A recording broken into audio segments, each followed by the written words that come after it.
You're listening to the Pace Radio Network here at paceradio.net. The views expressed by the individuals during this broadcast are their own opinions, and they may not be the same as those of their group or other organizations they may be involved with. All medical advice during our broadcast is not a medical opinion and should be checked with your medical physician.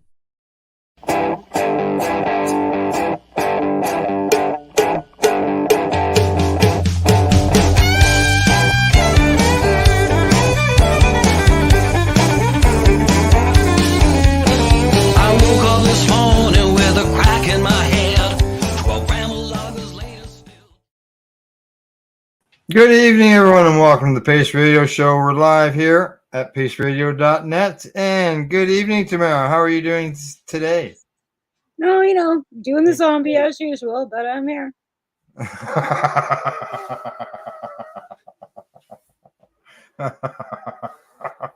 3 hours sleep, worked all day. Well, yeah. Well, there you go. Yeah, because normally you would have worked till Tuesday night till 10 now, right? Correct. And then you got to turn around and get up to open in the morning. So you close and then open. And to be fair, my other coworker, like the owner's son, he does it too. It's like me. He does it too on Sunday nights. He closes at 9, has to open 9 o'clock Monday morning. So it's like, or 8 o'clock Monday morning. So it's not like I'm the only one that does it. No, it's just I'm old. He's 30. I'm 54. Like there's an age gap there. You know what I mean? Like there's So, but again, like I said, to be fair, that we all like they work super hard. They're there 7 days. 6 days a week now because she's finally decided to take a day off on Sundays when I'm there. So she's actually taking a day off finally. But they're there 7 days a week. Harris is there 7 days a week. So yeah, working hard, right? They don't expect they work as hard, if not harder than me. It's their business, and they don't expect. They do it. It's their business. They work it. Yeah. Well, it doesn't sound like they're not asking you to do something that they wouldn't do themselves, obviously. Oh, there's stuff they won't let me do because they just don't want me to feel like I'm responsible for it. Like any of the orders, or even when the inventory comes in and she puts it into the computer, she does all that herself. Because if there's mistakes, then I make the mistake. She goes, and then there's no one to blame. So she's like me. Like, I do the same thing. Like, no, I'll do it because if there's any mistakes, then it's on me, right? She's just kind of like that too, right? Yeah. So earlier this week, you were battling some vertigo. Right. How's that going? I'm actually kind of doing it right now too. Like it just kind of comes and goes. Yeah. Wobbly, and then it's just like a kaleidoscope with like shooting like colors in your face. It's weird, but I've never had this happen. But I banged my head a couple weeks ago, right? And then it just kind of started after that. And I thought maybe it was because my glasses were wonky again, but yeah, I've got a doctor's appointment booked because it's starting to become bothersome. Yeah, I've too, right? Yeah. I deal with it as well, but I'm not as severe as other people. I know some people have got it really bad and get really nauseous and sick from it. Mosquito, whereas I get the dizziness and the unbalanced end of things. I feel like that sometimes I could fall off the curb on the sidewalk. Yeah, that's what you were saying, right? Yeah. And like for me, it's kind of like dizzy too. So I'm kind of like feeling like I'm walking sideways. And Yeah. And you're going, oh, I'm trying to get.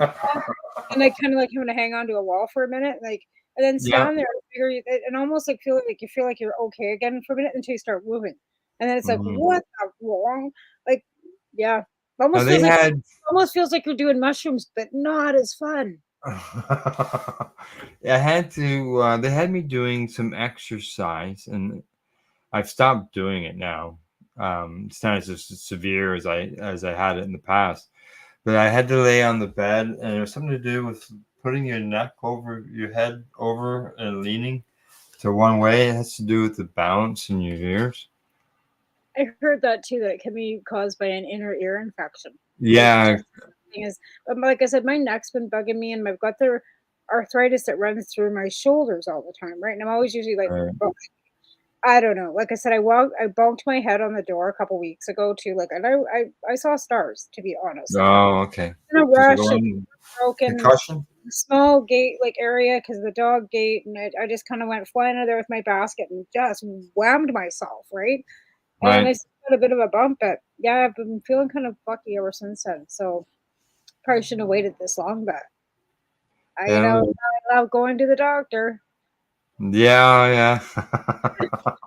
Do I Well, feel good, right? part of the problem is that you got a problem, so that's why you're going to doctor. Yeah, And yeah. Like I said, yeah. I try to avoid it at all costs. Just like, yeah, last week we were having a fire out in the backyard, and my neighbor was over with her little guy. He's 10. He's kept poking at the fire, and I'm like, we do not want to have the ambulance here, right, dude? Like, we do not have to want to run to the emergency room because you fell into the fire. So you got to stop poking that fire. Like, I'm trying to be diplomatic because he's autistic too. So you're trying to okay, yeah, get out of the fire, kid, and like try to make it so like we don't want to have to run to the emergency room. yeah, exactly. The I should I'm gonna make note that let everybody know that next Tuesday here on the Pace Radio Network, as well as on 420 Radio and on the 420 Pace, we're going to be broadcasting live from the Grow Up in Toronto. It's Grow Up Expo Conference and Expo down there. We're going to start with the openings at 10 o'clock. And, doing some wandering, go around, talk to the exhibitors, do interviews, as well as drop into the main stage and the seminars and catch some This of is them on a as well. Tuesday? Pardon me? This is on a Tuesday? Correct. It is a Tuesday. Well, Yeah. that's Yeah. weird. The event itself is a Monday, Tuesday, Wednesday. It's the 27th to the 29th. And the Monday is just like a conference. It sounds like just all meetings and things like that, seminars and things. And then Tuesday and Wednesday, they have speakers and stuff going on, as well as they have an expo that goes on in the foyer and some hall at the location. I believe it's the Marriott Hotel on Dixon Road in Toronto. It's at the Delta by the Marriott Toronto Airport Convention Center. Is that in Markham? No, it's right by the airport. Oh, okay. Yeah. Just so you know. I just think, well, I guess, like if you're in the industry and say hello. hello. If you're in the industry, I guess, like if you're doing like, the big LPs and whatever, and that's, Monday to Friday kind of a job, I guess, for a corporate. So I guess, the Monday, Tuesday, Wednesday makes sense, kind of. Yeah, and it's only through the daytime. It's only from 10 till 5 each day. And so it's, it's not on at nighttime. Let's see, So we've got here. Day one from 7:30 to 5. There's panel discussions. So it's more of just. Does it tell you who the speakers are? Or is it There is a list of speakers. I don't have it right here in front of me. I can tell you that there was over 100 of them. Oh wow! Well, as this entity.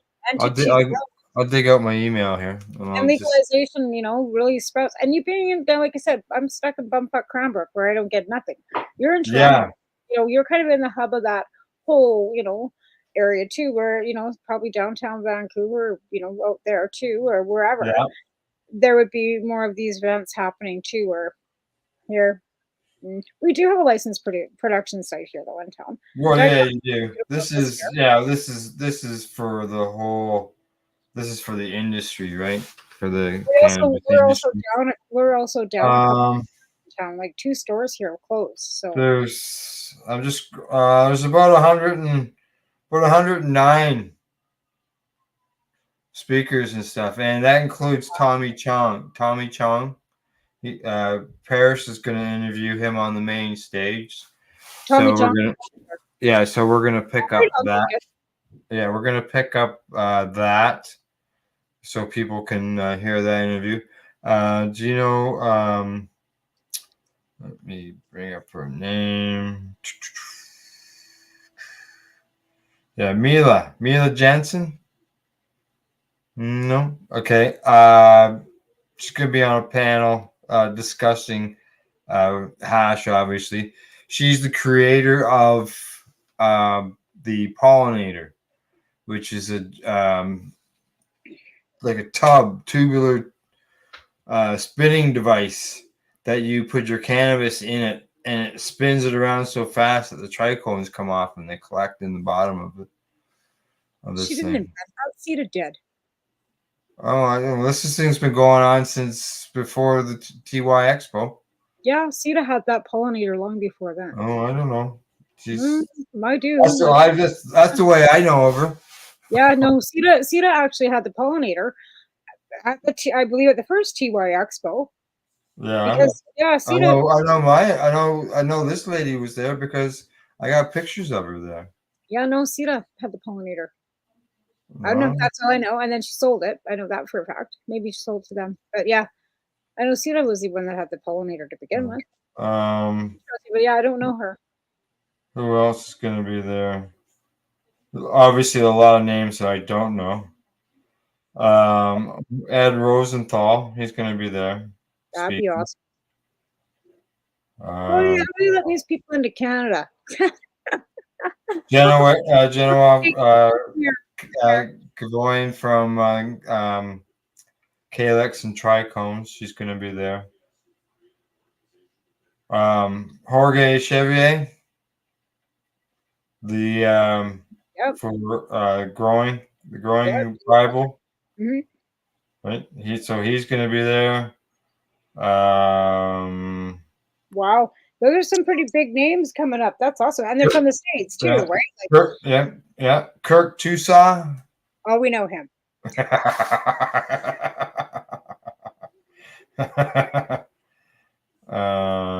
Marcus, I'm glad to see. You know the Bubble Man? Do you know the Bubble Man? Yeah, I do know Bubble Man. Okay, he's there. One of our past guests, Matthew Jerome, he's going to be there. Right on. Well, like I said, it sounds like a heck of a great lineup. But again, they've all gotten themselves involved with the legal market, which is terrific. Kurt's, was a lawyer as well as, and also is growing it for licensed production, as well as back doing some legal stuff as well. So as I mentioned, Tommy Chong. So we're going to be going around and talking to people that got a consumption lounge. So we're going to be going to that. I'm just going to go hang out with Tommy Chong. Well, they actually in my media package that I received, it says that I can request interviews with any of the speakers, as well, including Tommy Chong. How much? There was no money mentioned, no price mentioned, or anything like that. Well, I know when we went to Calgary, it was $10 for an autograph. Oh yeah.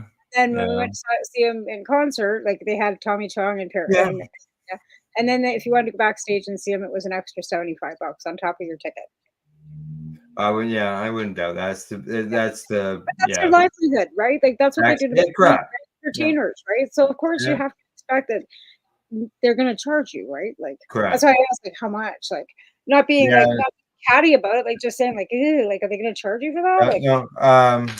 We're just going to cover, because like we could go in and do some in-depth interviews with people, but we like to be able to, because there's our devices obviously are running on batteries, and they don't last all day, so we're going to be doing it in segments, like 90-minute segments. Take a break, do 90 minutes, and really, who's going to sit there and watch for 4 or 5 hours nonstop stuff, right? So no, you never know.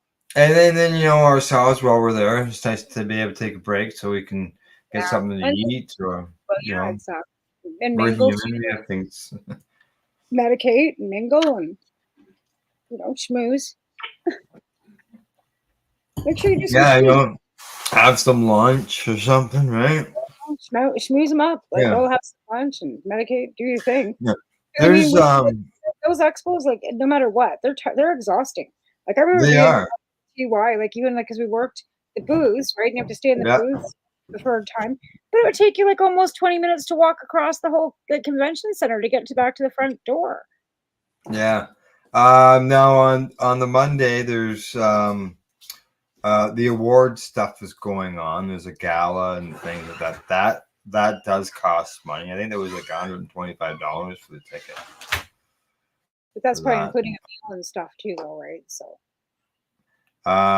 Tuesday, like I said, there's the VIP, not the VIP, but the expo that's going on the floor, as well as they have a morning coffee, an exhibitor and VIP morning coffee and networking. So that's going on in a lounge. Yeah. Yeah. And there's consumption lounge there for people. It's open from 9 a.m. to 11 p.m. It's being presented by Bovita and Ikinda or something it says there. Yeah, I'll bring it up on the screen. Integra? No. There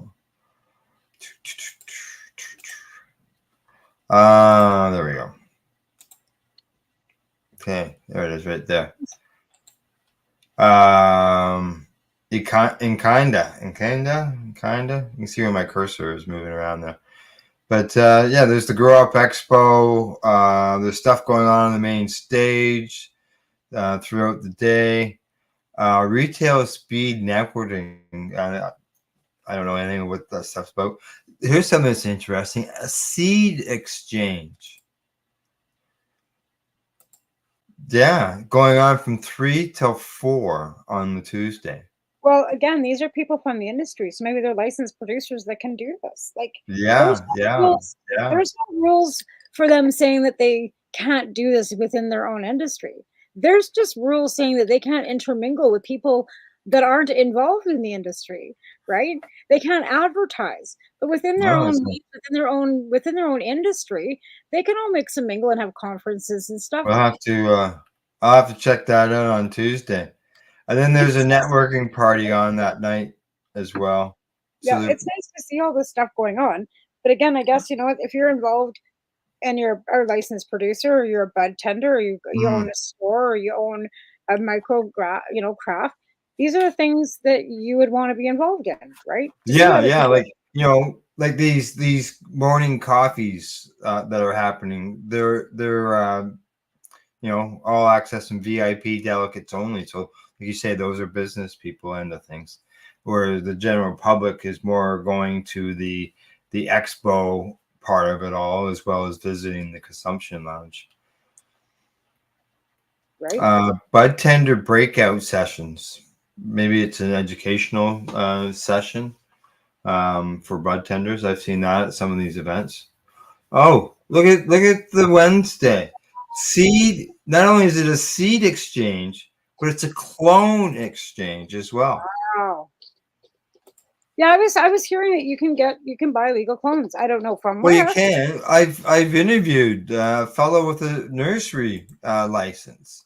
Right. There are problems with dealing with clones. They're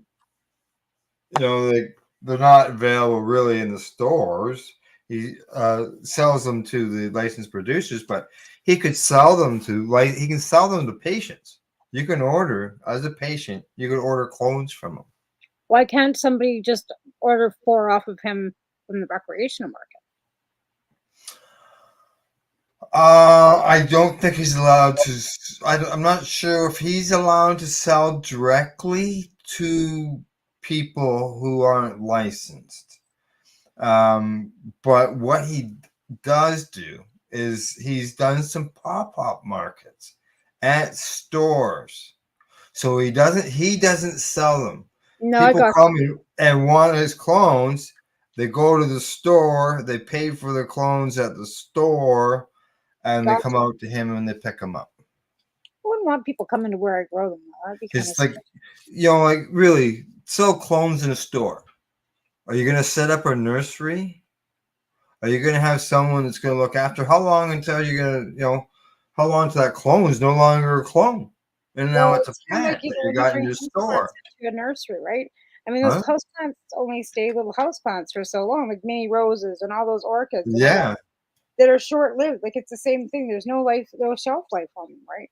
Like to have them suckers all sold and off to new homes so they can go into veg, or you wasted a whole whack of money.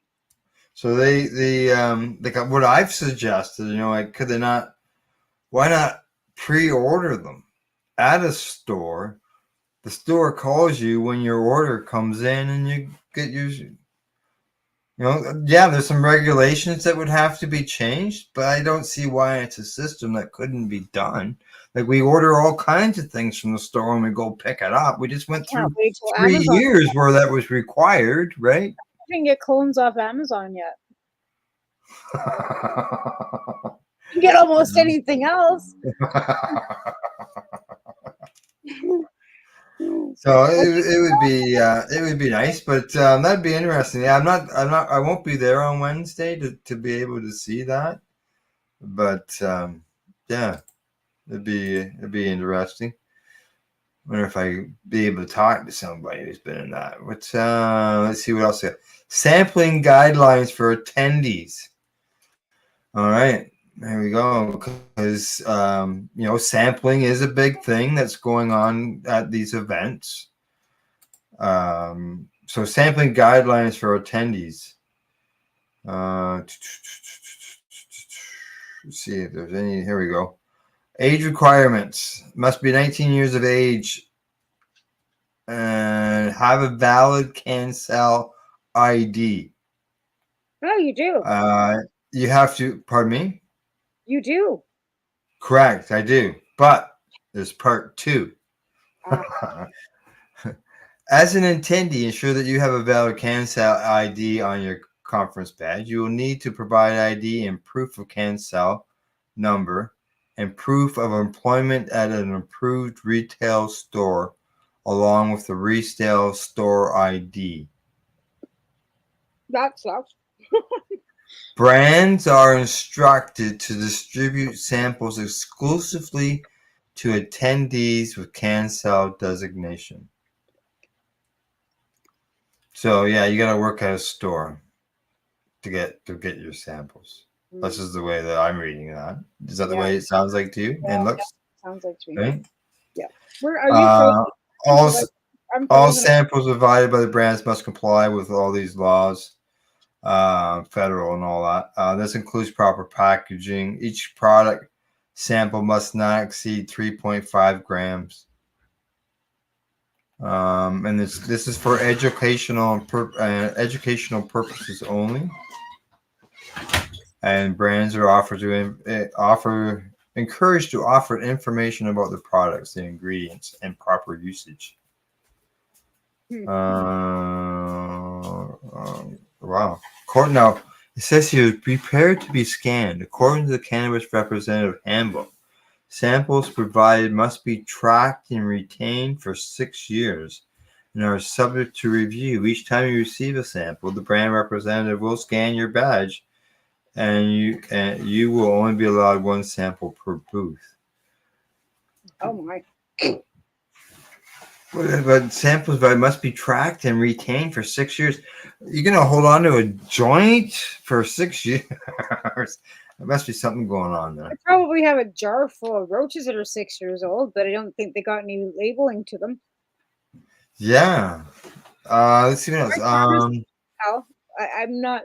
My camera's frozen. Is your camera frozen? Oh, is it? Okay. Is it? Can you see me moving? Because I can't see myself moving. Oh, okay. No, you're not moving. You I can't see. No. Well, you're still talking. I can still hear you. I can still hear you too. Like, I just can't. Okay. Nobody's moving. Hey, Doug. How you doing? I can see Tamara's waving.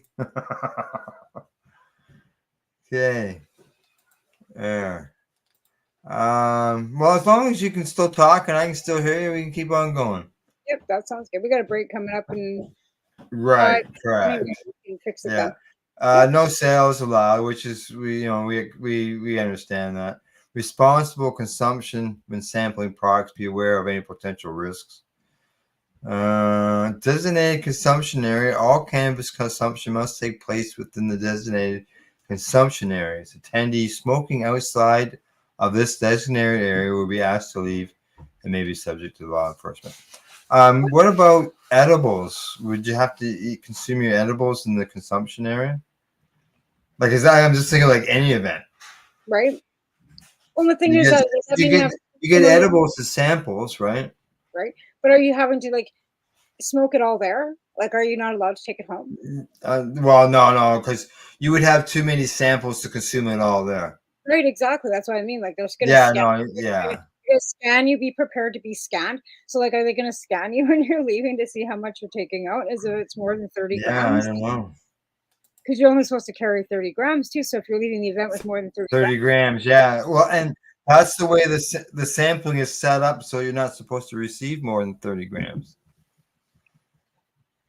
That's the way I've understood them in the past. More than 30 vendors are handing out grams, then you're going to get more than 30 grams. Like, you know what I mean? Okay, here we go. If you're collecting from every vendor and there's more than 30 of them, then you're going to end up with no, you don't always get something off of every vendor that's there on the floor.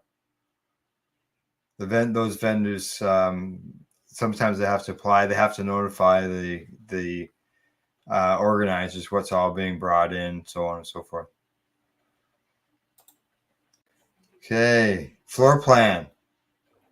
See, they got a cultivation and extract workshop, seed and clone exchange area.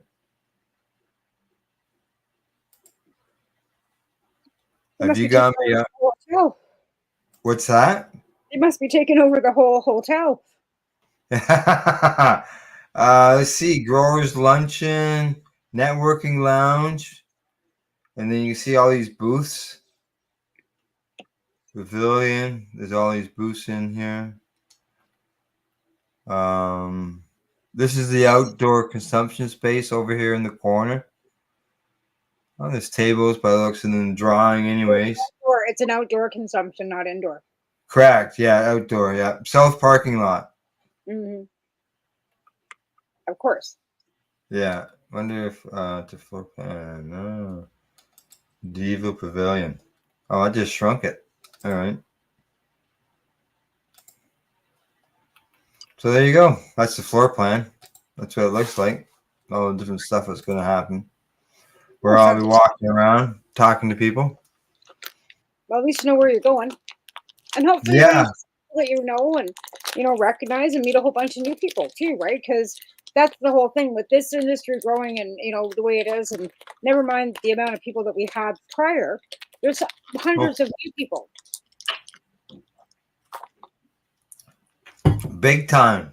Like when I've gone to these different shows, like there's awards going on at there as well, and there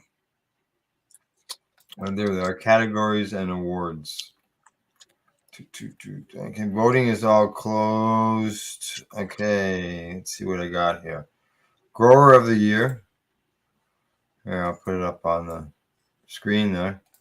Grower of the year, micro producer of the year, standard producer of the year, producer of the year, online cannabis news source. Influencer of the year, 30 and under. And that celebrates compliments of young people. Cannabis law firm of the year. And that is under the general category. So they got a lot of awards. Equipment and products. Environmental Impact Award, Lighting Award, Best Growing Media, Best Pre-Rolls, Extraction Equipment, Laboratory Equipment, Best Packaging. Who's I think you and I would probably agree some of the best packaging is what didn't require a machete or some big type of scissors to open up because you can't get the things open these days. Well, they're not helping patients. Like, if you can't use your hands, it's pretty hard to get into some of this shit. Who's organizing this? Wonderful. Oh, yeah. I know. I've had to take scissors to packaging to get it open. Oh yeah, me too. It's ridiculous. Yeah. All right. Who's behind the organization of this? This one? Yeah. Randy Rowe is his name. You still there? Yeah, I'm here. Oh, okay, all right. Well, we're gonna go for that. Let's go for that break and see if we can get you moving during that break. And we'll be right back. Tamara and I will be right back on this Pace Radio show. You're live here at paceradio.net. You're listening to the Pace Radio Network here at paceradio.net. Campbellford Lifestyle Shop, open Monday to Friday from 10 till 7 p.m. or by chance. Check out our flags, our t-shirts, plus our hats, and look of that supply of rolling papers, plus much more. We've got bongs and your favorite herbal vaporizers. Look at all the incense we have, as well as for those who collect knives, check out these knives in our collection. And while you're here, stop in to see Shay at the piercing room, where you can get poked by Shay. Daily deals, check them out. Campbellford Lifestyle Shop, 17 Bridge Street West, Campbellford, Ontario. When you have a pain that's reached its peak, Legacy for 20, it's so unique. If organic cannabis is what you seek, here's your trusted partners 7 days a week. Suppository salves, vapes and drops, topicals, edibles, infused pop. Just when life seems like it ain't easy, at Legacy 420, enjoy a pop freezy. Lab tested products, make them the GOAT. Legacy 420 out on your road. Legacy 420 in Tyendinaga Mohawk territory. Indigenous organic cannabis at its finest. What do you find at paceradio.net? People advocating cannabis education. Limestone City Hydroponics is Kingston, Ontario's hydroponics shop. Take your growing to the next level and create the optimal environment with a tent kit, or maximize your yield with an ebb and flow flood table kit. Either way, Limestone City Hydroponics has more sizes and options to fit your needs. Are you looking for the power of the sun that adapts to your budget? Then look no further, as they have professional grow lighting. They have indoor grow systems that are easy and cost effective, with many options to fit your living space and lifestyle. Cultivate your growing potential. We have everything you need to succeed. And if you can't make it to the store, they offer local delivery to the greater Kingston area. Remember, when you're looking for experts to help you grow, then look no further than the locally owned Limestone City Hydroponics, 105 Sunderland Drive in Kingston, Ontario. Call them at 613-548-0420. You're listening to the Pace Radio Network here at paceradio.net. Hey, we're back. We're live, and Tamara still looks like she's frozen. Tamara, you still with me? Oh, hang on. Okay, she's gone. All right, she's still frozen, and we'll get that fixed. She's left, and she'll be right back in here. As far as before the break, we were talking about the Grow Up Expo and conference going in Toronto. That is something that we're going to be covering here on the Pace Radio Network, as well as 420radio.ca, and on the 420 Pace, which is a collaboration of Pace Radio and 420 Radio. Just think of, instead of island time, it's 420 Pace. It's just, it's relaxed, got stuff going on. So as far as the Grow Up event going on in Toronto, we're talking about all the different awards. Best packaging, best nutrients, best consultant of the year, extraction services, best nursery, cannabis publication of the year. Let's see, brands and retail. They say there's 10 awards in total here. That includes Indigenous owned retailer of the year, national chain of the year, independent retailer, Indigenous owned brand of the year. Brand of the year, best vape cart manufacturer, product of the year. without knowing for sure, I'm going to assume that the Indigenous part of the awards here would be the ones that are in the covered under the Cannabis Act versus the ones who aren't, that are doing it on their own. Okay, there we go. Those are the different awards that are going to be presented. Now, I know in here that there was a spot for the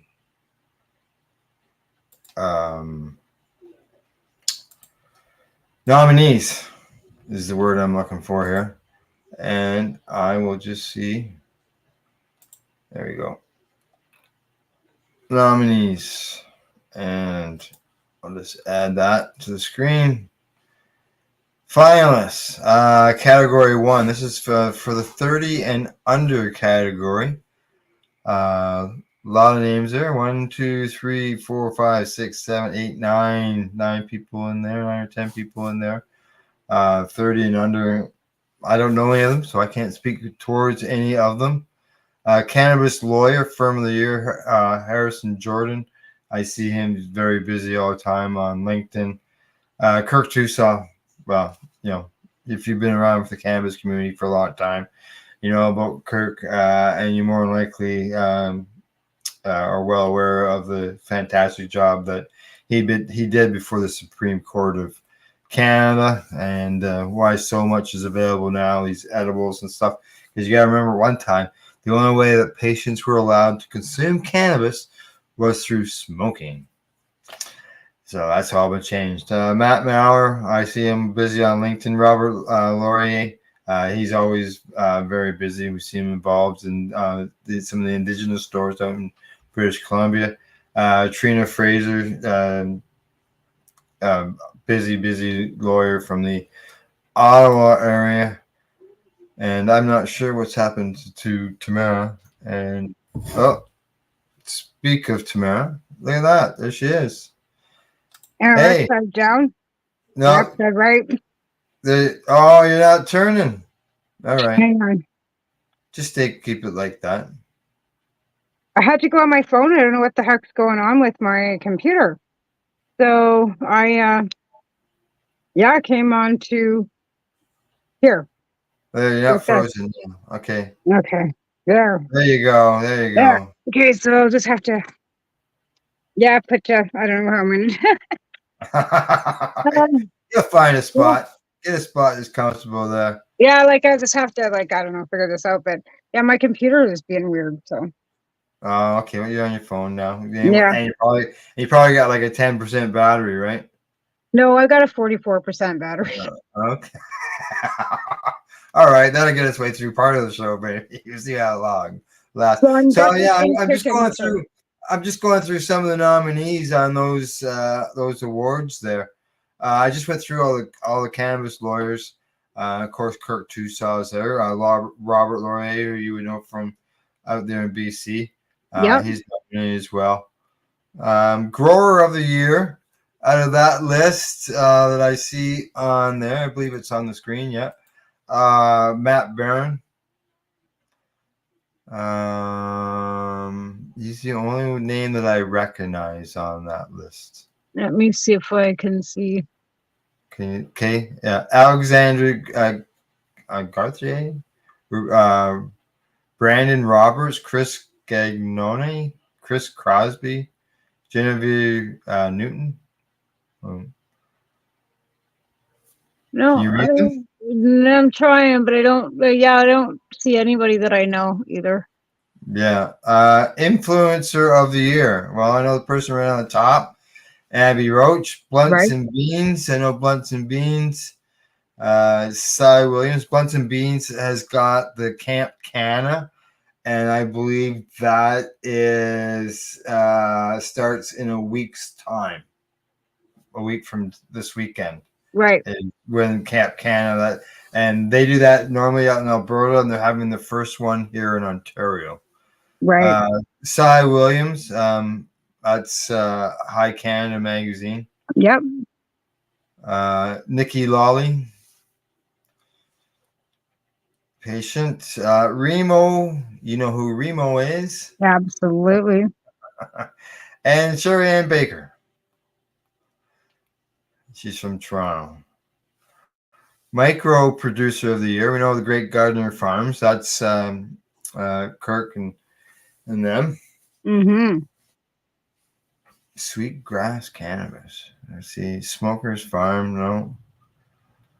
Online cannabis news source. AdCan, Buzz Nation, Dank Magazine, High Canada Magazine, StratCan. StratCan's got a lot of news. A lot of news in there.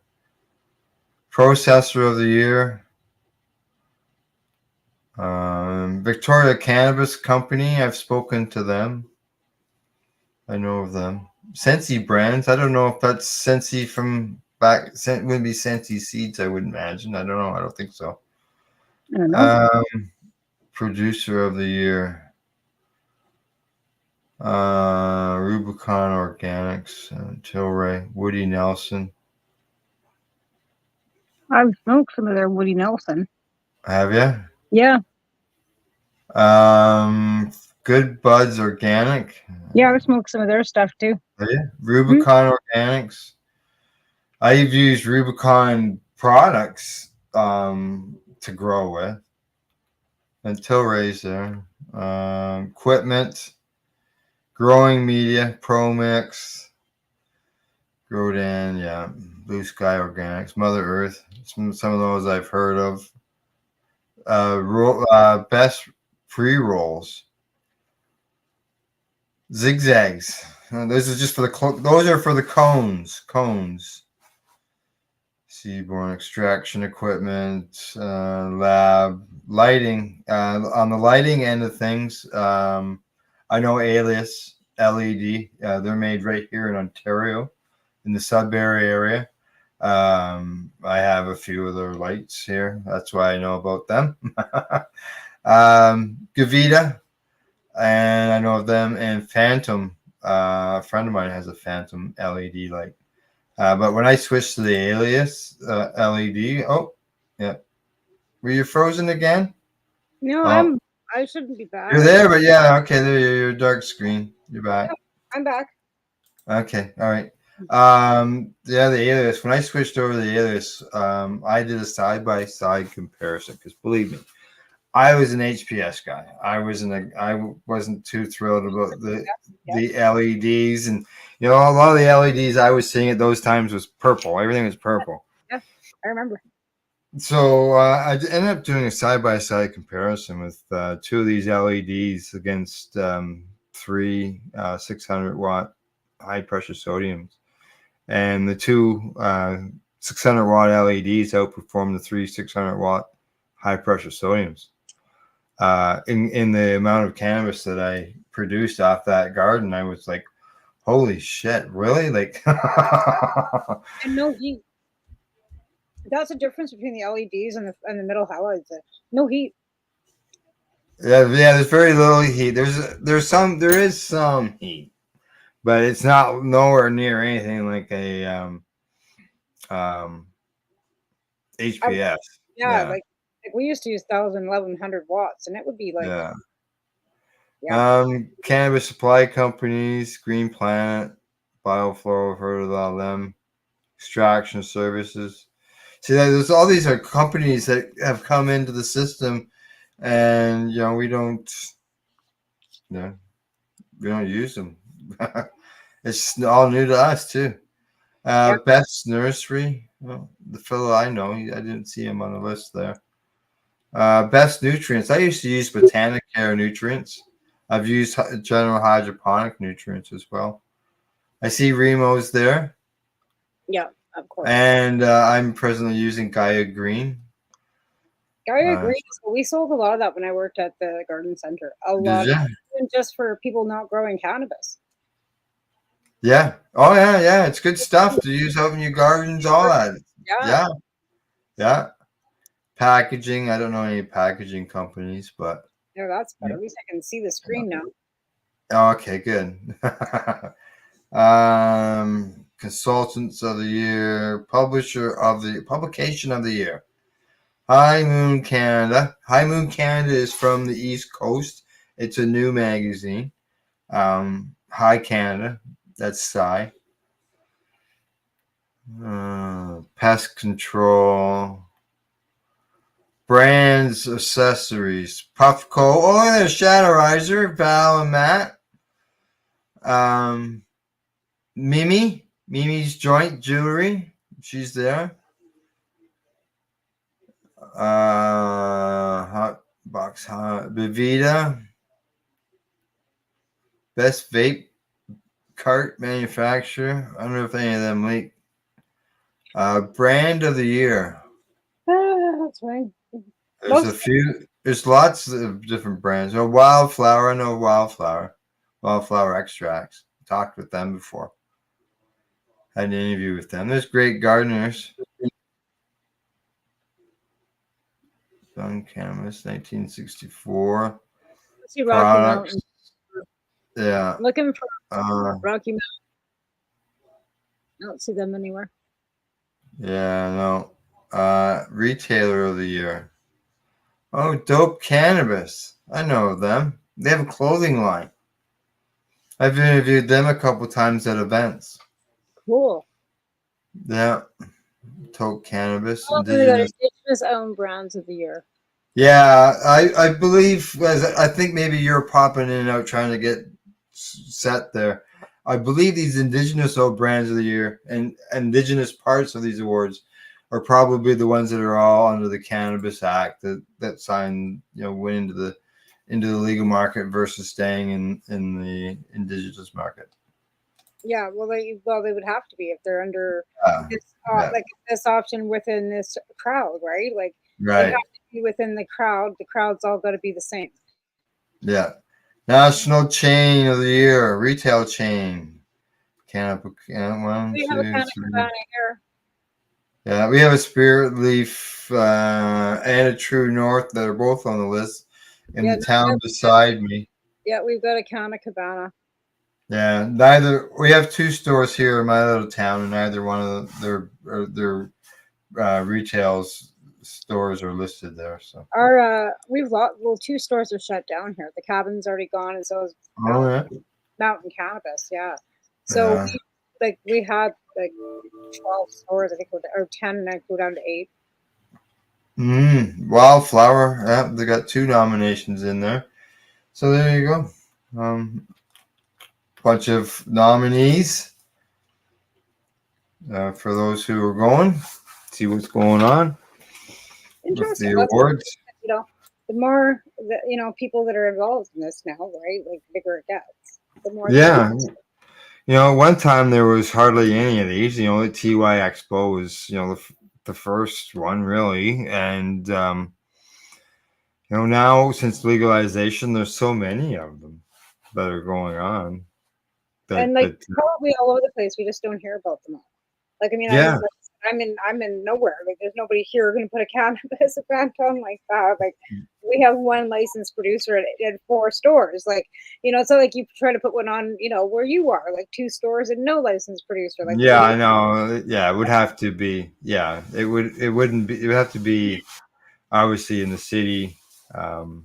Like some people, I've seen some people that were a little bit upset at the Grow Up Expo because they use the CN Tower and they use like Sky Dome there as Toronto, okay, and they're not in the city of Toronto. They're in the GTA. They're out by the airport, and the airport, well, it's called Toronto Airport. It's actually in Mississauga. It's right on the border, right? It's right. And so some people were upset about it not being close to downtown. Take a while to get out there by public transit, whatever. But there's there's different conference centers all across the city where people can go to, and this one's there close to the airport. Probably due to the fact that all those people or all those companies that are involved, it's easy for them Doesn't to. matter. It would be the only one that would allow them to do what they're doing. Because that's not like, even though cannabis is legal, and this is from the legal industry, doesn't Yeah. necessarily mean that they're going to open their doors wide Oh, open. true. You know, Oh, say, yeah. hey, like, come on in. Like, That's they got, right. you know, because they're still allowing consumption. They're still allowing seed trade and all these things that are going to be going on.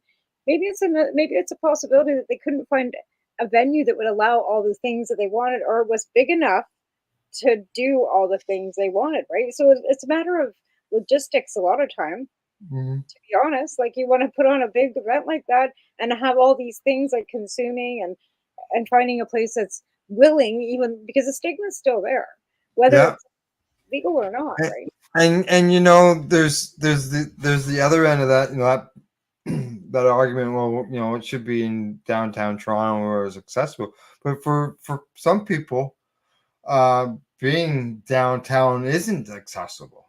You know, No. like for myself driving into the city, when I know I have to go downtown, it's just like, oh no, I gotta go down there. Oh no. This time I don't have to go downtown. It's direct. It's pretty direct drive for me to get to this location. And as long as there's no accidents and the traffic is light on those days, which I doubt very much. Toronto is just 24/7 rush hour. It doesn't end. Yeah. Like I said, I remember that one trip in from the Toronto airport to downtown to the convention center for TY the first trip. Yeah. I was with Kelly Christie from Crazy Diamond Seeds and his buddy Kevin. Mm-hmm. Kevin was driving the rental car, and neither Kelly and I were. Like, Kelly was from Calgary, and I was from, Lethbridge. Like, at that point in time, I was still living in Alberta, and I drove in. I sat in the back seat with my eyes closed because everything was just whipping past me so fast. There's like so many lanes, and he was going so fast, and then people were going faster. I was like, what the fuck? Like, it was terrifying. 22. The widest point. The widest point of the highway is 22 lanes wide. Jesus. According to the Facebook post that I see going around, and yeah, it is. There's a lot of cars, and a lot of cars are moving fast, and unfortunately, every once in a while, somebody makes a wrong move, and it just screws it up for everybody else. Because I know, like, I seen that accident at high speed chase. Like, what the? Like, yeah, that was crazy too. Like, craziness. yeah, that one was that was going down the wrong side of the road, I believe. Right? Yeah, yeah, yeah. It was ended up being head on. So. I know, and people died. Like, Yeah, yeah, young, very young, right? baby died. Yeah, exactly. Yeah, like, just No. like ridiculous. Like, Yeah. and but yeah, Yeah. that 401. Like, we go to 3-lane highway between like Calgary and Edmonton, and it's called the QE2. And people drive that like the Autobahn, and it's a mad like craziness too. And it's only 3 lanes. Yeah. Oh yeah, yeah, yeah. Well, you got around Toronto, all those major highways. They tend to, if they're moving, they can move very fast. But if they're not moving, believe me, they can move very slow for a very long time. That too, right? But yeah, downtown Toronto I didn't like that much either. Like, there Yeah, was we'll a lot. see. Like this event, like I said, it's out by the airport, so it's nowhere near that traffic. Now, the one thing about being out there, transit isn't as accessible. Like that was a nice thing. Like at the Direct Energy building and at the Metro Toronto Convention Center, you can actually take the GO train and get off and go to those places without having to drive down to the city. Mind you, when you're part of an event like what we were with TY Expo, you're taking in stuff and everything. So you've got to drive down there and you've got to find a parking spot and you got to figure out where you're going. And Put all your stuff. Yeah, I know. Yeah, I know. Well, because we came in we flew in, right, and we yeah, had to rely on Loretta, who was the only one that had a vehicle, right, to right. pick up stuff and go pick up the things for the event and get tables and stuff, and and then like Debbie and I weren't much help. Like, I have arthritis. Debbie's got MS. Like, we can't be hauling tables around. So No. it was, yeah, we. Yeah, and there was stuff that was, at least with the expo, they had all the booths and your banners, your sign, and as far as that was in your right within the hard walls. It had the names of the different companies and groups and things. I think that's what it was with the package. You pay so much for a booth, and that comes along with it. And that's about a good way of doing things too, because then you know when you leave, everything comes with the event, right? Yeah. You have the event again. Then you can solicit the same vendors again. You have all their stuff. You just set them up again next year, right? You can't do the next. You know, like I mean, these can be revolving events. It could go from like town, like city to city, if you really wanted to. Yeah. Now, like I know this one, it happens out west. Now it moved to Toronto because I believe one time it was down in Niagara Falls.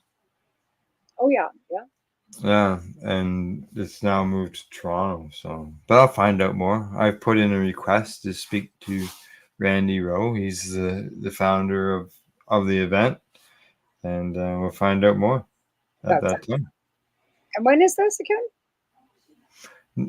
Next Monday to Wednesday, which is May the 27th to the 29th. Go ahead. It's coming up right away. Yeah. This coming Monday or next coming Tuesday. So like it opens at 10. So I'm gonna be there for the opening. Oh yeah. So you're gonna stay in a hotel or hang out in Toronto for a couple of days? No. I gotta get up early, drive down there, and drive back. Yeah. The hotel accommodations are $300 a night. Oh yeah. Are you serious? Oh yeah. You're $275, $325, $350. Yeah, for like a hotel room. Yeah. Wow. For the night. Yeah. I'm basing that like because I went to the I was at the Can Expo and I got pricing in the rooms then. And yeah, it's costly. Exactly. It was pretty pricey. I mean, even 5 years ago. Yeah, in the past, I was able to stay at families or friends' places. Families, friends all move over the years, right? Yeah. And so now I'll just I'll drive down there and cover the event. And as I said, this one's done by 5 o'clock. Yeah. Right. It's not like going to an event that's running until 9 o'clock at night and then having to drive home afterwards. Right. It's still done. Yeah. I'll still hit the dinner rush hour going home. Yeah. So, but it's all right. There's some other events going on in Toronto, like the Karma Cup stuff is going on, but that's the thing. It's going on through night and there's consumption going on. So a little concerned on that end of things, having to drive back to the city. So just gonna, yeah, exactly. Just so you know, I got a message from Mary Jane Baker. She says it's going to be a long drive. And that's because she's involved in this as well. I think the first night she's going to have a little bit shorter drive than me, but she's going to the event. She will be there covering it with me on Tuesday. We will be going around, the both of us, going around doing interviews.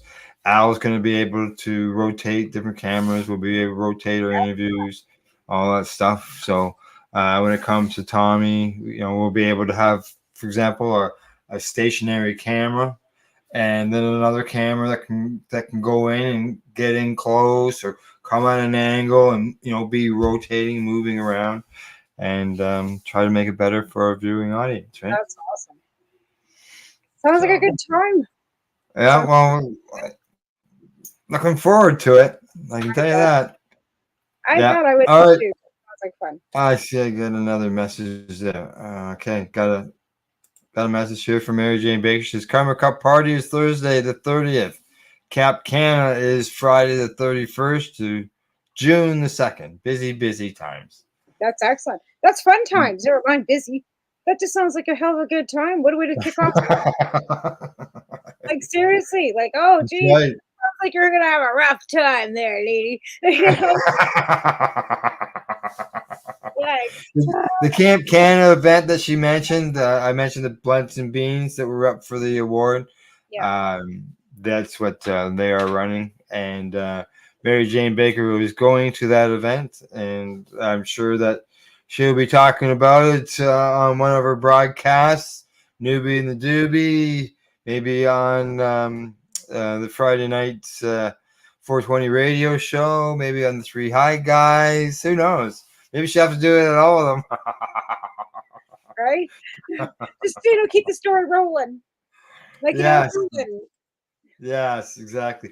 All right. Well, let's go for break. Okay. And then we come back. I've got a story that I want to talk about that's been in the news, which I was surprised, but I guess we'll talk about it and see if how you feel about things. All right. We'll go from there. Other than that, we'll return after we'll continue our discussion after our break. You're watching the Pace Radio Show. We're live here at paceradio.net. You're listening to the Pace Radio Network here at paceradio.net. Cannabis edibles are an effective way to manage pain and other ailments, especially when you deal with your trusted partner, Legacy 420, in Tyendinaga Mohawk territory. You see, we lab test every product on site to ensure proper dosage every time, which is critical when consuming cannabis edibles. All Legacy 420 edibles are made by our classically trained baker and chocolatier, and we also have super tasty vegan options. Our baker has been in the industry for 25 years. She's also a chocolatier. Everything from savory to sweet, your chocolate bars, brownies, butter tarts, you name it, we make it. Talk to our knowledgeable Cannatex about our incredible variety available. Give your trusted partners a call. Legacy 420 out on your road.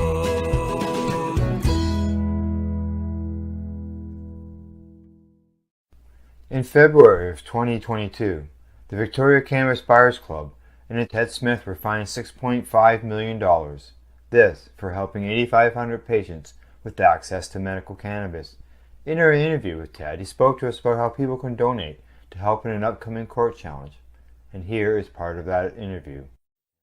From what I've seen lately, I believe that you've got something that you're trying to do as far as fundraising to deal with this next court challenge. For now, people can write checks directly to Jack Lloyd Law Corporation or send e-transfers to save the VCBC at gmail.com. I guess those are the two easiest ways for people to help right now. Pace Radio is the people advocating cannabis education radio network.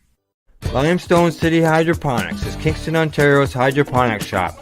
Take your growing to the next level and create the optimal environment with a tent kit or maximize your yield with an ebb and flow flood table kit. Either way, Limestone City Hydroponics has more sizes and options to fit your needs. Are you looking for the power of the sun that adapts to your budget? Then look no further as they have professional grow lighting. They have indoor grow systems that are easy and cost effective with many options to fit your living space and lifestyle. Cultivate your growing potential. We have everything you need to succeed. And if you can't make it to the store, they offer local delivery to the greater Kingston area. Remember, when you're looking for experts to help you grow, then look no further than the locally owned Limestone City Hydroponics, 105 Sunderland Drive in Kingston, Ontario. Call them at 613-548-0420. Enjoy the buzz of legalization with Campbellford Lifestyle Shop. From lights to plant nutrients, books, consumption accessories, and more, we've got all your basics to grow or consume cannabis. Visit our info center or take a look at our piercing services and body jewelry, now available in-store through Campbellford Lifestyle Shop, 17 Bridge Street West, Campbellford. We are people advocating cannabis education here at paceradio.net. Welcome back, and thanks for tuning in the Pace Radio Show. You're no longer frozen. That's good. That problem's gone away, whatever you did. Could be my internet. Like, it's like not nice here either, right? You said you were having issues out there. Yeah. We were under a hurricane watch, and they were talking toonie size hail with this watch. Yeah, it wasn't quite to the warning stage, but it was watch. I know that our wind picked up here, and It did get a little darker, but it didn't rain. Yeah, we've got like it's been raining here like on and off all day. Yeah. Cloudy again. We've got like warnings for thunderstorms too. So Yeah. I've got 2 or 3 things. See if we can touch on before we end the show. And one of them, as I mentioned before the break, a recent news article. And I'll be talking. I'm sure Glenn and I will be talking about this tomorrow. You know how we were always hearing about the kids and getting into the candy and unresponsible adults leaving it for the 5-year-old get their hands on.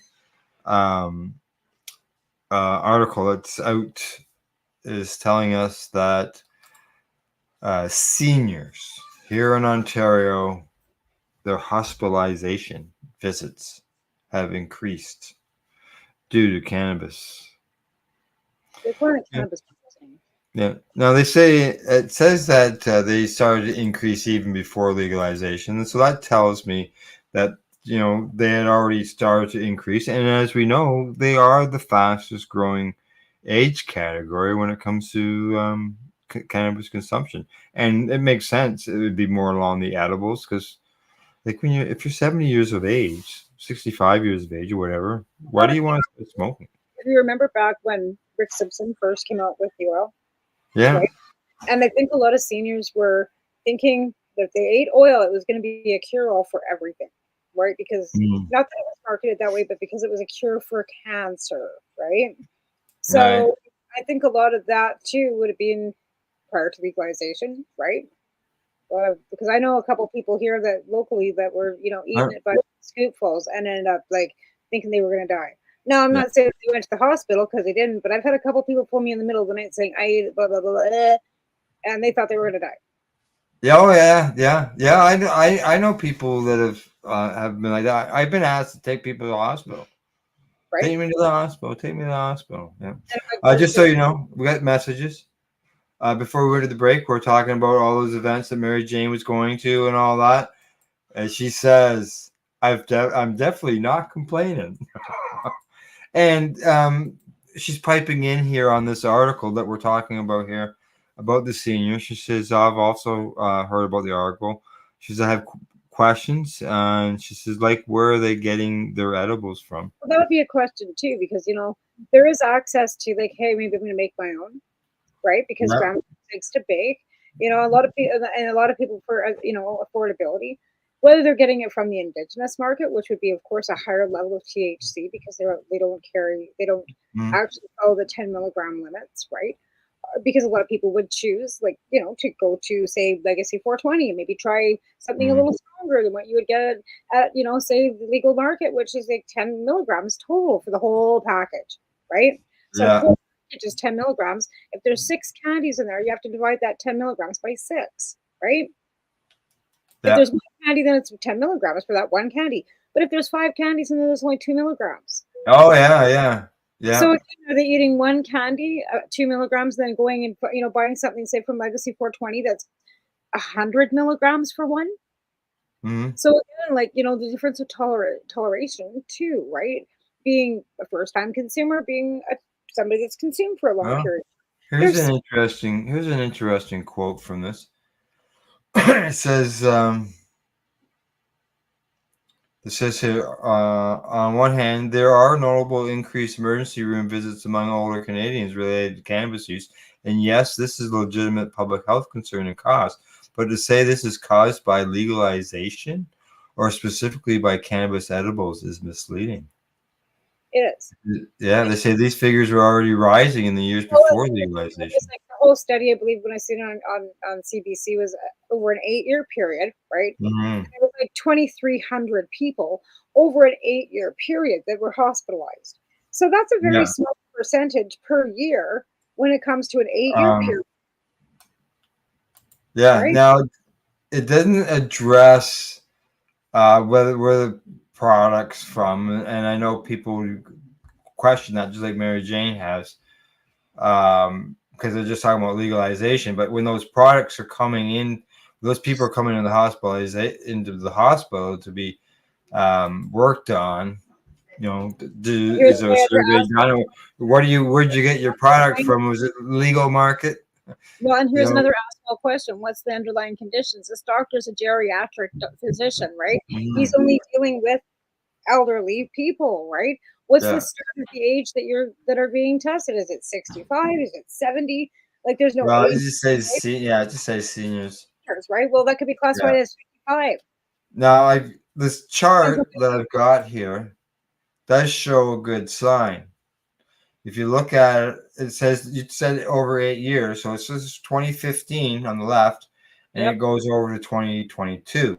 Right. But you can see here from 2021 to 2022, It's the dropped. numbers actually have dropped back down to 2020 levels. Right.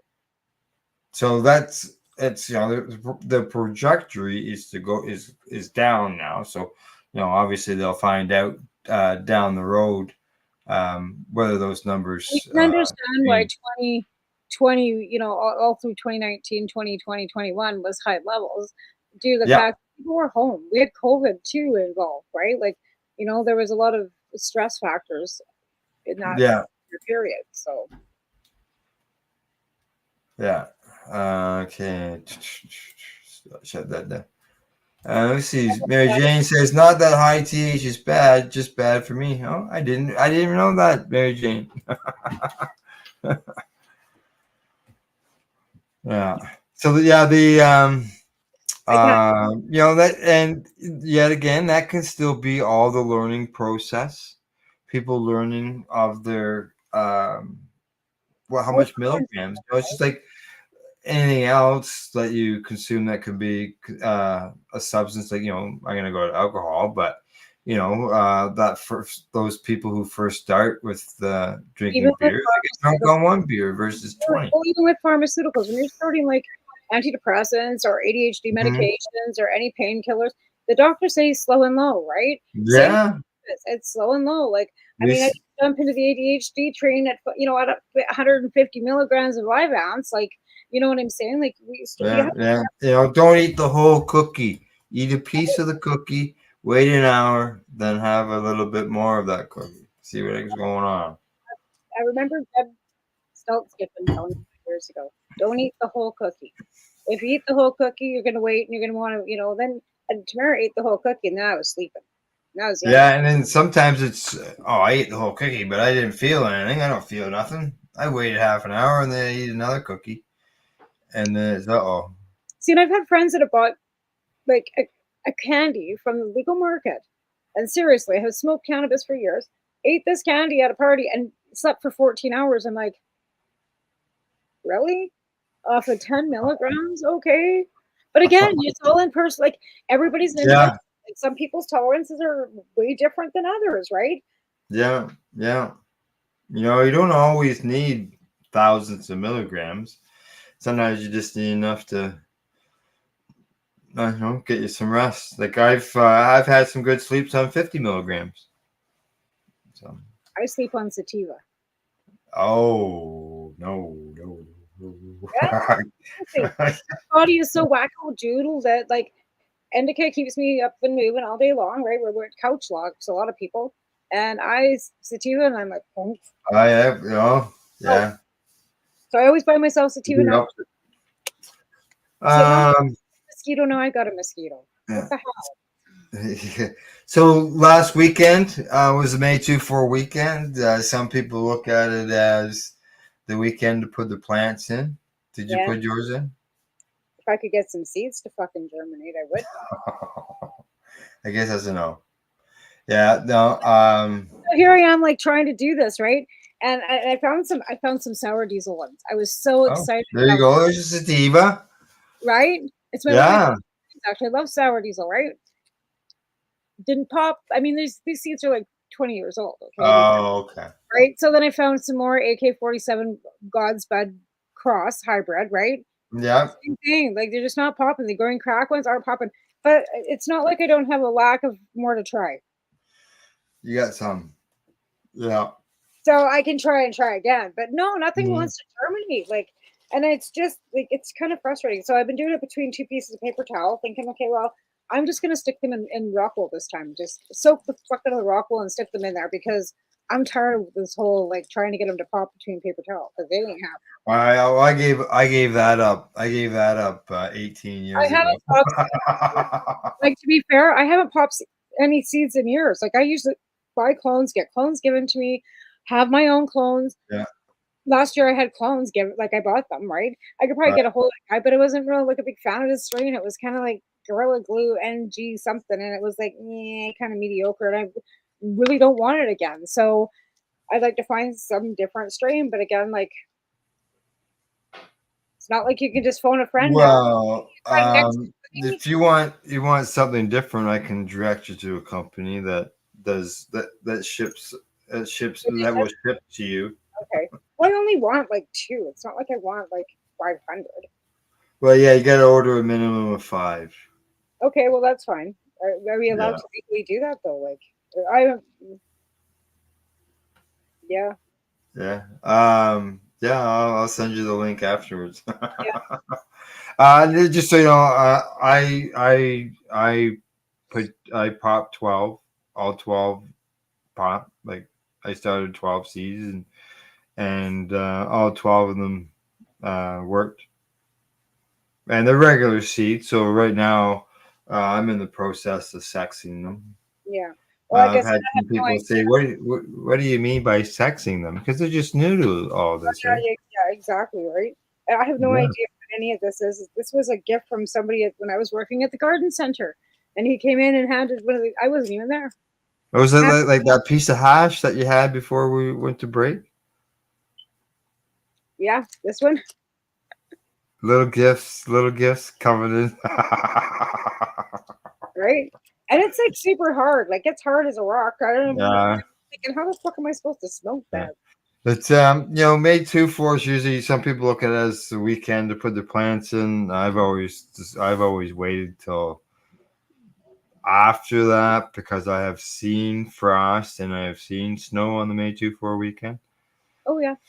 Yeah, I know in this area over the next 2 weeks the forecast isn't changing any, so I can see at some point. It's really here. Like honestly, my heat was running this morning. Like I got it turned down to like 19, 18, 19, right? My furnace. And it started kicking in this morning. And I'm like, what the fuck? Really? It was like 5 degrees outside this morning. Oh, really? Cold. Like it's cold. Like I'm sitting here wearing a sweater. Like it's not nice. Oh, this is the first time I've wore shorts all day. Our high today was 31. No, ma'am. No, it's like 13 degrees out here right now. Like, let me just double check. Really? Yeah, it's cold. Like I've been in a sweater all day. Ours is now down to 22. We had this, we talked about at the beginning of the show. Big storm was coming through because we had a big heat front and this cold front come along, and they were arguing. It's 13 degrees. We're supposed to get down to 7 by midnight, and the overnight low is 3 degrees. Really? Oh yeah. Holy shit! See, that's what I mean. Like you put your plants out on May 2-4, you're in an area that could get frost at that temperature. Like the 7 days, like we've got like 14-day forecast. Like the highest it's going to be is next week. It'll be 21. We're not going to see 25 degrees till like the 4th of June. Wow. But it's supposed to be like crappy from like the high is like 19, 20. Yeah, 25. That's like not till like the 25th of June, or I mean the 5th of June. So once we get into the start of June, we might start getting some sun. But I'm not complaining. No, well, that's the thing. Like today, like I said, today was 31. Yeah, and there's none of that in the forecast for the next 2 weeks. So we baked and roasted today. I got sunburnt on holiday Monday. Yeah, oh yeah. Yeah, I totally didn't expect that. Good thing that I've already seen my dermatologist because she wouldn't be happy. She wouldn't be happy with me right now. I guess not. No, I wasn't even expecting it. Didn't even realize it. Are you supposed to like avoid the sun? Yeah, because I had skin cancer, get melanoma. Right. So exactly. I'm not supposed to going out and getting burnt. You got that right. Oh, you also used methotrexate at one time. I did. Yeah, I don't use it anymore. I know, but they tell you to stay out of the fucking sun because it can cause cancer if you use Oh it. yeah. Yeah, like, I know. I'm on a new drug. I'm on a new drug now. Yeah, you said that. Yeah, no more. Well, I don't do methotrexate self-injections anymore. I did them for 3 years till I couldn't handle it.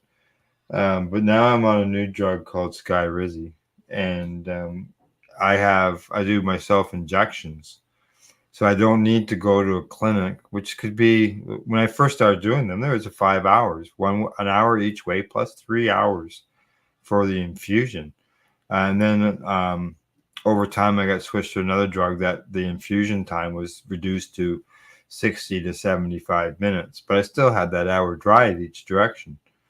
So now I'm on this drug, and this one I do at home, but it's got this thing called an OBI, which is an on-body injector, and it's a device that I put this little vial of medication into the device, and it's got a pump in it and everything, and it has adhesive tape, and I just stick it on my leg, and I push a button.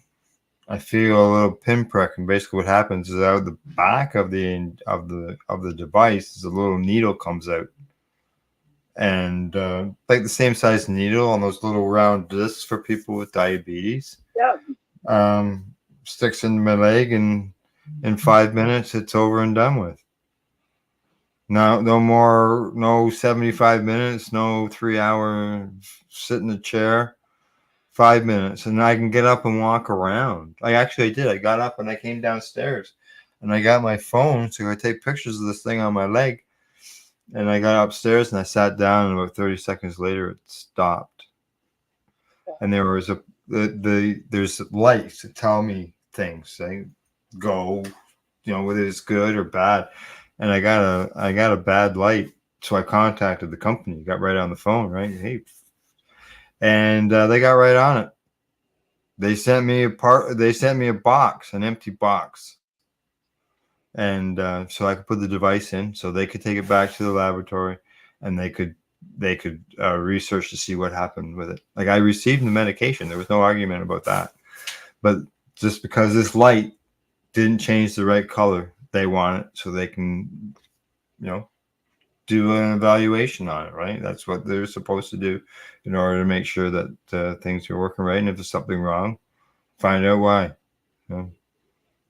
Just the technology, the science is just incredible, right? Oh, it is. Oh, yeah. The difference between like having to take like Asacol and fucking 90 milligrams of codeine to fucking being able to take even methotrexate for me has control of colitis, right? Yeah. So it's like a hand-in-hand combo with the rheumatoid arthritis and the colitis. So it's kind of like put everything into some perspective and remission. Like, not even remission, just in control, right? Control. Correct. And, as I've said online to some people I've talked to, is that, and I'll be telling my doctor the same thing when I see him in July, that, I am noticing a difference on this drug. So, versus the last one I was on. I've noticed a difference. Yeah. So, but that, $5,500. It's not cheap. No. Well, that's the thing, like the cost of health, right? Yeah. And can you imagine if that all went private? Oh. You know what I mean? Like, again, your pharmaceuticals probably wouldn't cover. Pharmacare might not cover. But say for example, if you weren't on any insurance plan, and you were low income, like this pharmacare that's coming up would be essential to help, probably, possibly. Yeah, basically this treatment's costing $35,000 a year. Wow. And I don't even know that all has to be covered. It comes through the healthcare system for coverage, and there's approvals left and right. Like, this isn't just something that gets done just bang, bang, bang. Yeah. Right? When I first started on doing these treatments 18 years ago, I was the one that was making the phone calls to places, And over the years, things changed, obviously, and all these coordinators and nurses and stuff that are working behind the scenes, that are dealing with the companies, insurance companies, getting approvals through the governments, all that stuff. There's a lot of work that goes on. And that's the thing, like a lot of these, and even with dental care that's coming up, a lot of these dentists that have opted out, like I said, they're likely the dentists that won't even direct bill an insurance company, right? Because our dentists out there that absolutely will not take they'll take your insurance, but what they do is they charge you, and you have to pay up front, and then you have to deal with your insurance company. They just will not take it, like, right? I've been dealing with the same dentist office for like 40 years, but there's different owners, right? It's been sold. The original guy, Dan, he retired, and it's been sold a couple times since then.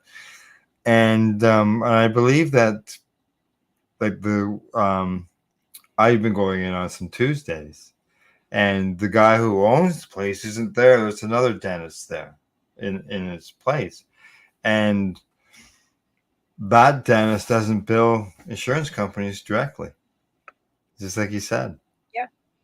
Yeah. So when I went in there, they said, okay, well, you owe this from the last time. And I said, oh, yeah, right. Yeah, you couldn't bill me last time. But they never sent me a bill. I never received a bill in the mail either, right? And so I paid that when I was there. And now I have one now because they're waiting. They have to wait for the insurance company. They have to do a different process. So yeah, see, my dentist, like, we go into our dentist here in Granbrook, get our teeth cleaned and done. We get to the dentist, to the front desk. They get the insurance company, bling, bling, bling. I sign a paper. I pay $35 and I'm out the door. Because the insurance company covers 80% of it, right? So I pay right, of the $34 or whatever it is between what they pay and what I have to pay. Yeah. But these dentists with this new pharmacare are the ones that won't direct bill the government. They're saying, oh, it's too much hassle. Well, that's because you won't even do a direct bill for an insurance company. There's a dentist in Mississauga that's saying that he's going to have to, like, open another location because he's overbooked. He needs another dentist to help him because all these seniors are coming in to get their dental done because they can actually now get it done. Right. Yeah. All right, we've got 3 minutes left. Okie dokie. Well, we've talked seeds, we've talked outdoor growing, we talked to grow up, talked about the old people. But maybe a little bit more education for some of those new people. They could be. They didn't say whether they're newer to the cannabis, and when it comes to the older folks that were over consuming. Well, it didn't. OC, not OD. Right, but it didn't say the age either. Like, it didn't give you any age demographic between what age to what age. There was seniors. All it was this guy had written a book about it, right? This Dr. Ware, and there's a study in a book. Yeah. Was he the one who did this study? I didn't see his name in that. It was Dr. Whatever Ware. It was on CBC this morning, I believe. Oh, okay, all right. That was him talking there. Okay. Yeah. Yeah, because this had something to do with the American Medical Journal. And I was wondering... no, this was on CBC this morning about this geriatric, drug poisoning. It was happening since legalization. And it was like cannabis poisoning. And they asked him straight up. That's what they call it. I know. It sounds cool. He's like, not really. Like, it's kind of like an uncomfortable feeling. So it's not really poisoning. No, it's overconsumption. And, some people would say they don't say people are overdosing or ODing on alcohol. They have alcohol poisoning. But you can get they don't call it alcohol poisoning until you're actually poisoned. Yeah, they don't call overconsumption alcohol poisoning. No, I guess there's a limit between which is what and what's right. What. So cannabis overconsumption shouldn't be called cannabis poison because is the body poisoned?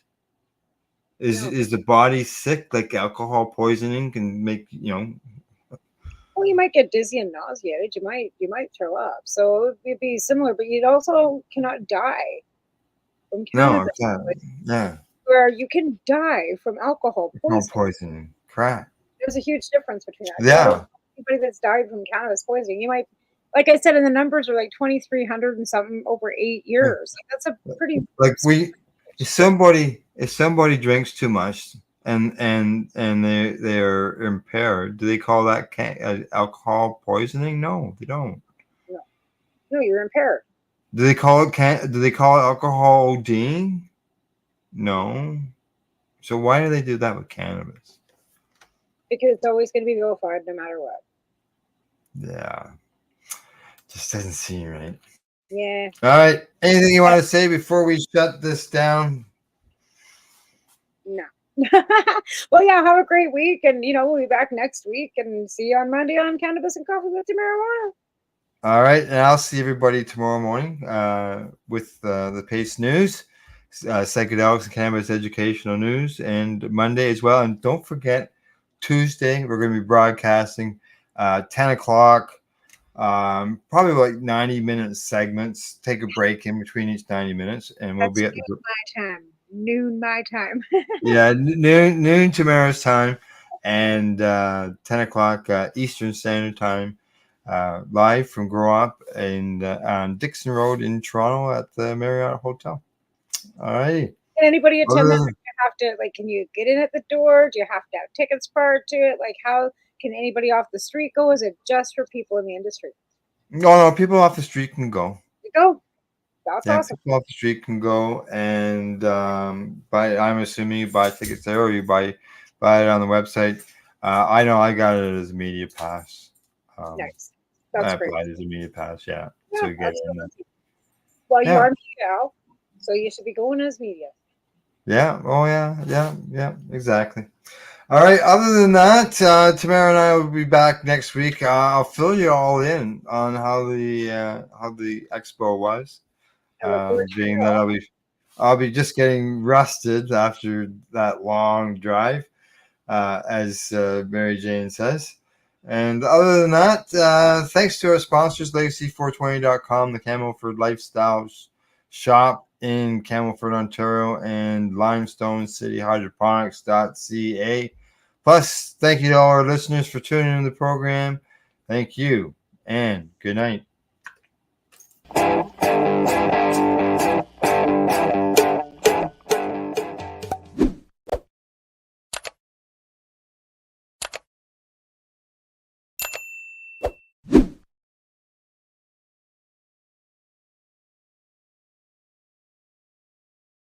Let's share Pace everywhere. That way it can help create peace.